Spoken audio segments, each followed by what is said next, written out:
Magandang araw sa inyong lahat at welcome sa aking channel. Itinanggi ng handler ni Julia Montes na si Mac Merla na lilipat na ang aktres sa GMA7. May kumakalat kasi na balita na may nagaganap daw na negosasyon sa pagitan ng Kapuso Network at sa talent management ni Julia na Cornerstone Entertainment. Wala na raw kasing programa si Julia sa ABS-CBN ngayon. Sinagot naman ng diretsyo ni Mac Merla, aniya, mananatili ang Cornerstone Talent sa ABS-CBN hanggat kailangan sila. Maganda naman daw kasi ang trato sa kanila ng network.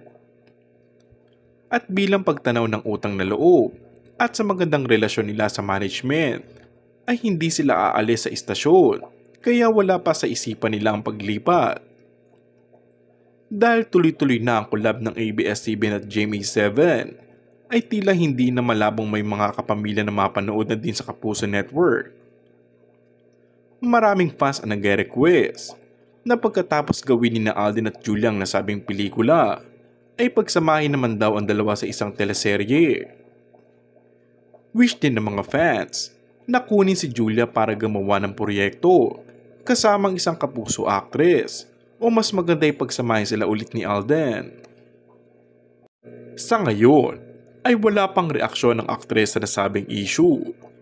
Pero dahil nga sa magandang sama na nabubuo ngayon sa pagitan ng ABS-CBN at GMA, ay wala namang masama kung sakaling makikita na din sa ilang palabas ng GMA ang ilan sa mga talents ng Cornerstone katulad na lamang ni Julia.